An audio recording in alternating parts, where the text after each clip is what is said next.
evening or morning or whatever you're listening to this. But I am thrilled to have you here for another episode based after my book, Stories from Web. This is my opportunity to bring different voices and perspectives and stories to you of people who have inspired me. And I am thrilled this week to have my friend Rae Hughart on. So thank you so much for being here. I want you to tell everybody who you are.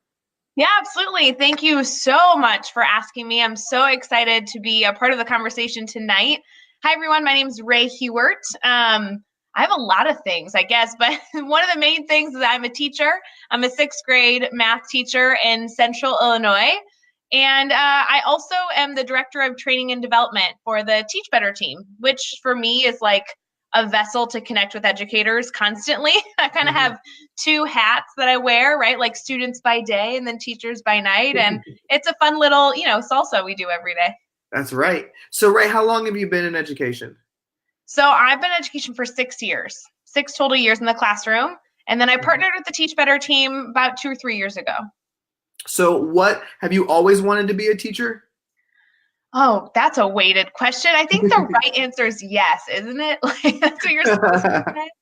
No, to be honest, like my background in education is super odd. I was just talking to another teacher about this earlier, but I hated school. Like it makes me cringe thinking about it now. And I know that my teachers that I had would hate to hear me say that, but I had an IEP growing up and I just thought that school was really hard and I like craved those aha moments and it was not my thing. It just wasn't at all. And I had amazing support, amazing educators and parents who helped me through that. But finally, when it came down to kind of deciding what I wanted to do for a living, I was actually teaching a dance class at a dance studio in Chicagoland. And I loved a few different things about dance. One was that it was like I was the smartest person in the room, right? I was leading like essentially kindergartners through ballet. And also it was just such a family atmosphere. And growing up with two very professional parents and I'm like, how can I blend in networking that my parents love to do and the family element of dance? I was like, I could be a teacher, but I'll just never teach like content. Like I'll go work at a dance studio. And that didn't work out. Yeah, I went to school and I was like, no, I have to do more than dance. I'm going to go teach the worst subject ever and make it fun. So I became a sixth grade math teacher. Wow. Talk about very different than ballet. Different than ballet, but I really I went to school at Illinois State University and I was like, what's the worst subject? Math is the worst subject. I want to make math better than what I always saw it as. And so that's kind of like the aha moment I crave for my students every single year is like that moment of like, I think I like math class now. And it's like, yes. It's funny you say that because that's exactly why I became a math teacher as well, because I was terrible at math in school. I hated it.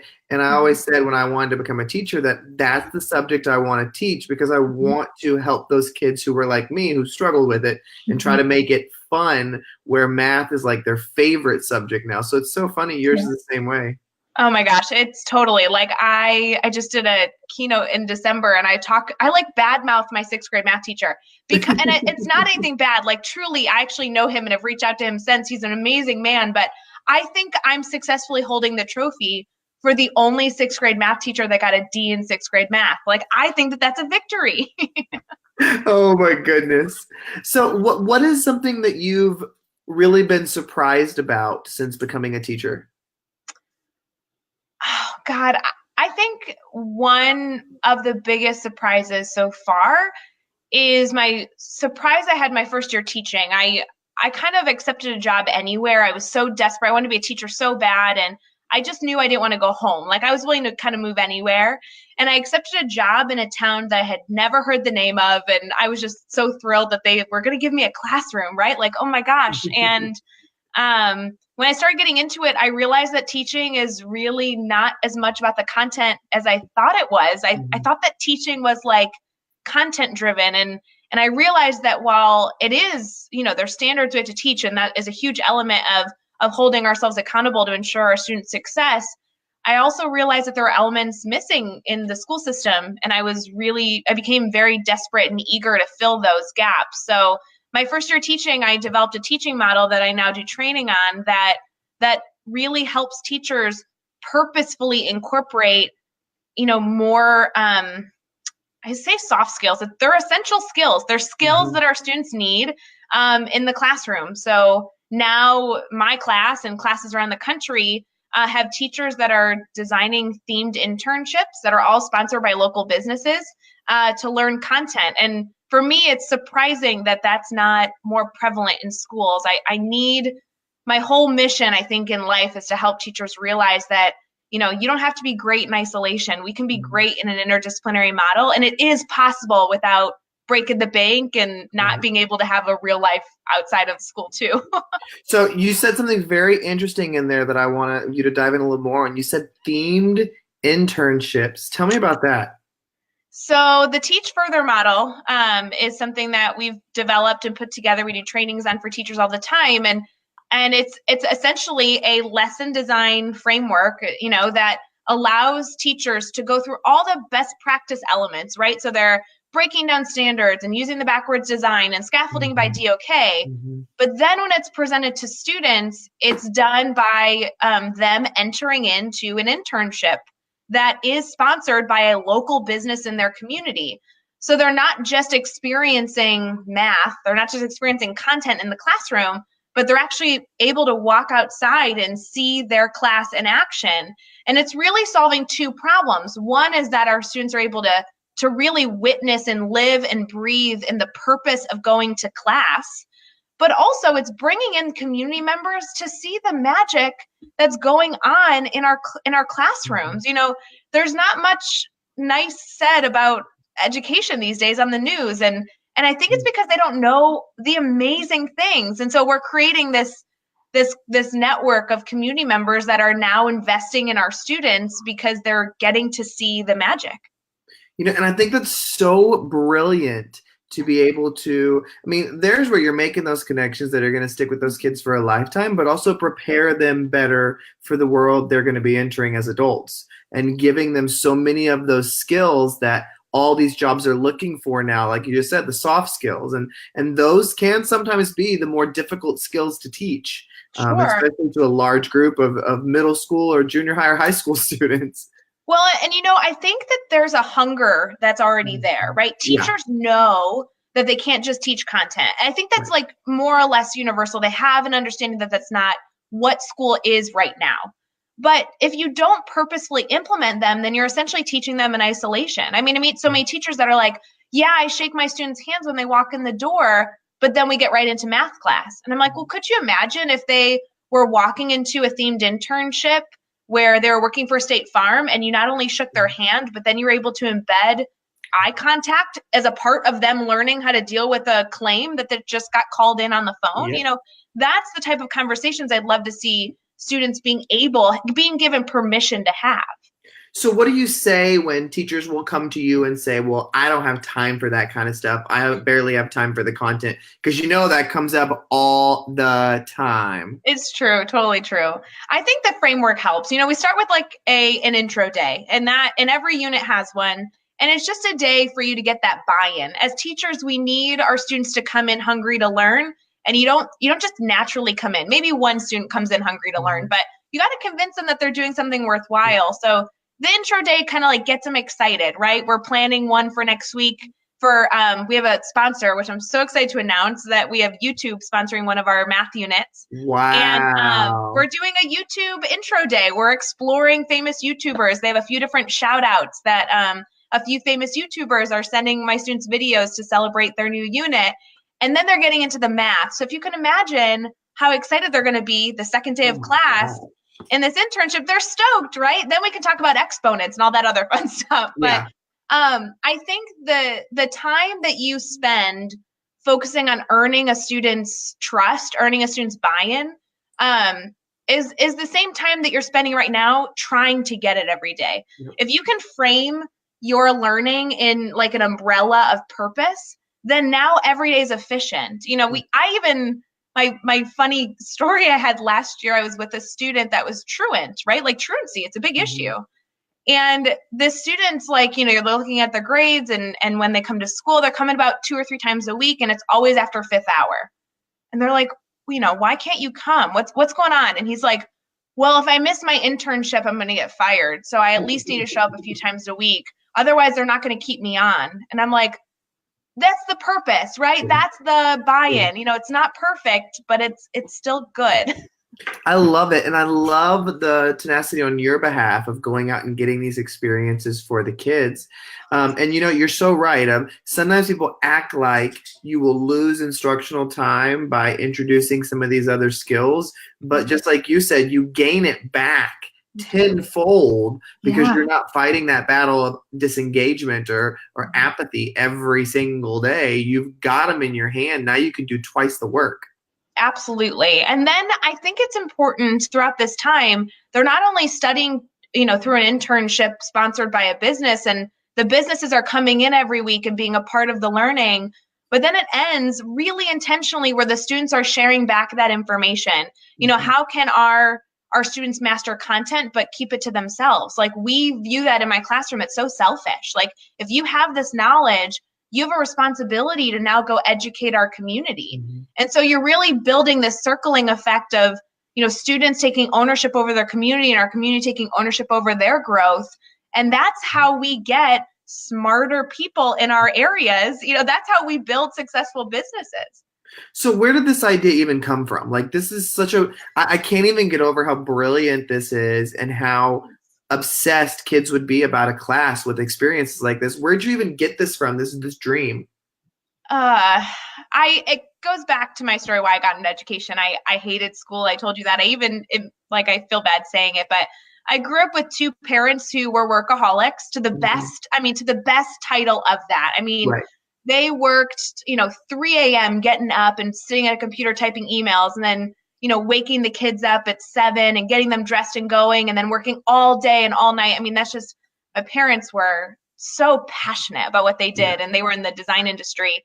And every, Friday, Saturday, Sunday, and then usually at least one weekday, they had people over at the house and we were hosting dinner. So, you sat at the table, you had to sit up straight, and you had to hold a conversation with the guest. And there was no leaving from the table. You were just there, right? It was the whole experience. And I realized that some of the most fond memories I have growing up was getting dressed up and going to networking events. And I feel like while I didn't have necessarily the brains to be successful, I learned the skills that I could make it work. And I want my students to have that. Just because content's hard, personality and charisma and the ability to connect with people is powerful.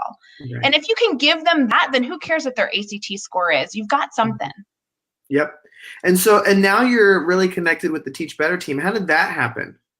Oh gosh, that's a funny story. I was on Twitter because I was being forced to be on Twitter. I was getting my master's. Yeah, right? I was getting my master's and I had to be on Twitter. So I followed all the typical people, you being one of them, right? Like following Twitter, like awesome educators. And I was participating in the TLAP chat, right? Like Teach Like a Pirate with Dave Burgess. He asked me to host. And I was like, oh gosh, I have no business hosting this chat. Never hosted before. And during the chat that I was hosting, I connected with Jeff Gargis, who's the co-founder of one of the co-founders of the Teach Better team. And they were focusing their company on mastery learning, personalized learning, a system called the Grid Method, which was designed by Chad Ostrowski. It's amazing. If anybody listening loves mastery learning, wants to reach more students, this is the way. I didn't buy into it at first. I thought it was kind of a gimmick. And then I looked into it and I'm like, oh my God, like this is what education's missing. Yep. Anyway, they loved the Teach Further model. And I'm like, oh, sounds like a partnership here, people. Let's make it happen. So from there, I was brought on as one of their directors. This year, we have a book coming out. We have the Teach Better conference coming out. We have a podcast. The company has been so fun to essentially connect with 3 other killer educators and just try and help as many people as quickly as possible. That's the goal. And I love the podcast. Y'all do a fantastic job with that. So bravo there. Are you naturally comfortable speaking like on, I mean, as educators, we're usually comfortable speaking in front of our kids. Yeah. And some people act like doing a podcast isn't scary because you can't see people in front of you. But for me, still, I get nervous sometimes still doing these too. Do you find yourself the same way?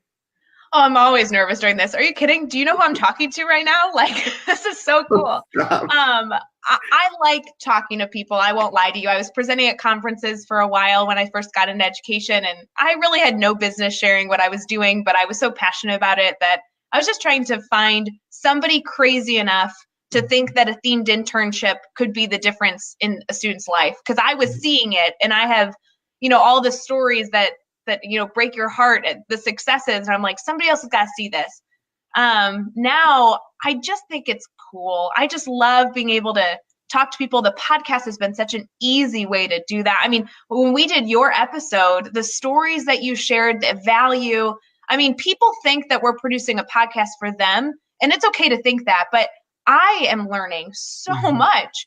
Like, it's my PD, like I leave, we record on Monday nights, and Tuesday's maybe my best teaching day because I just got soaked up all this information. Yeah.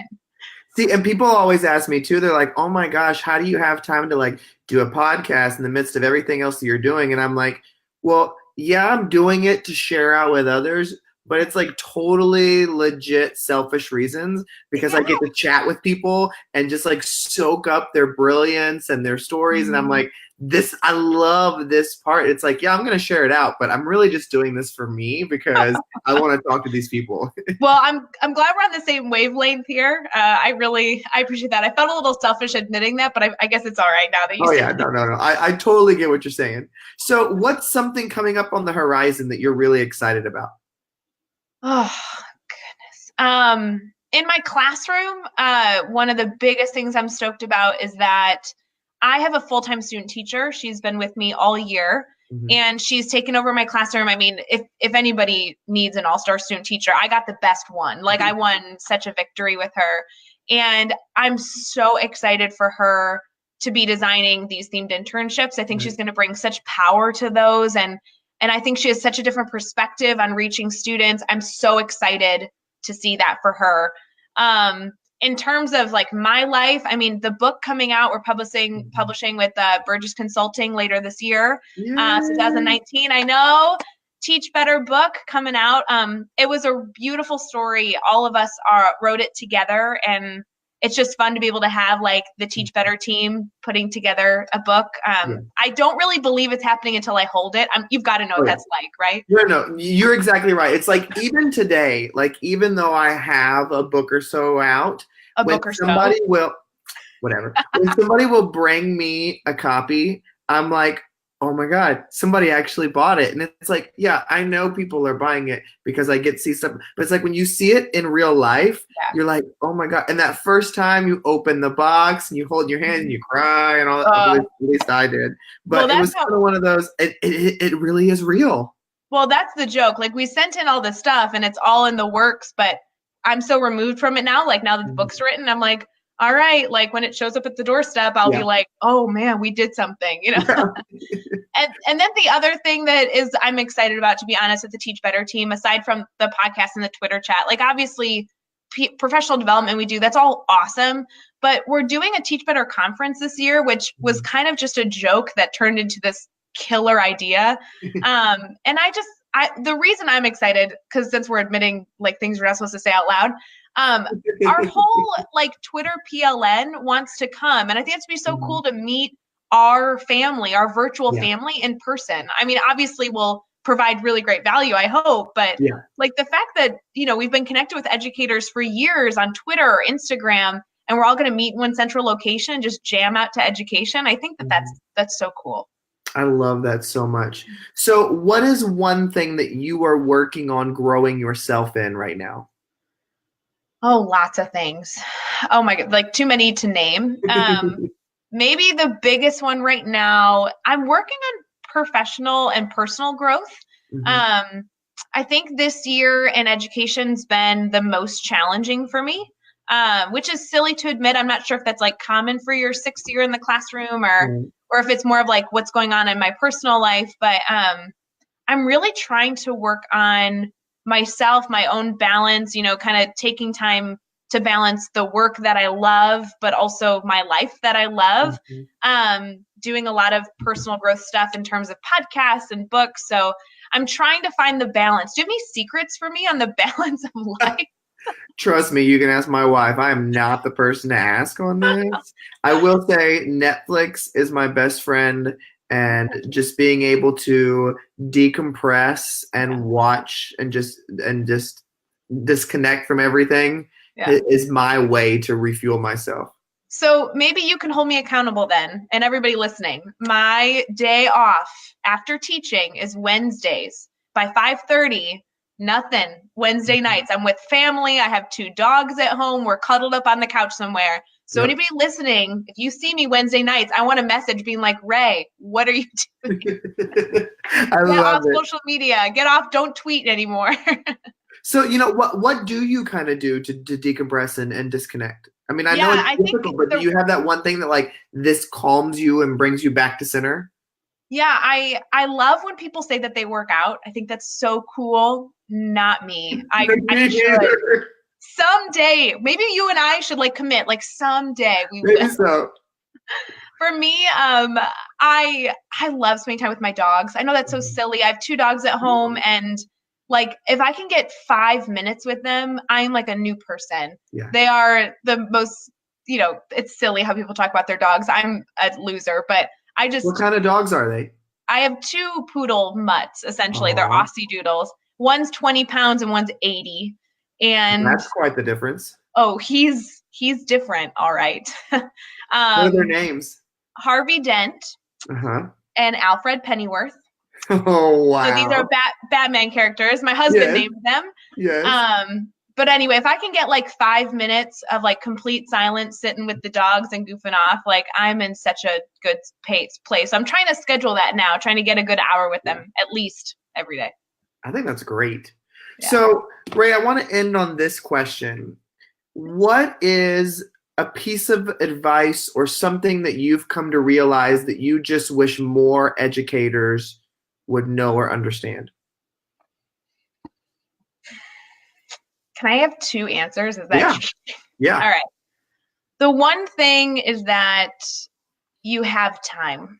And what I mean by that is whatever you need that to mean. You have time to take time away from work. You have time to make more student-focused decisions. You have time to be a better staff member. And you have time to reach out to the community and have them help you. I have not spent $1 on my classroom in 5 years, and you have time to make that happen, not only for you, but for your students. You have time for them to leave your classroom with a full resume of experiences and 25 different business cards of community leaders that have committed to helping them. You have time.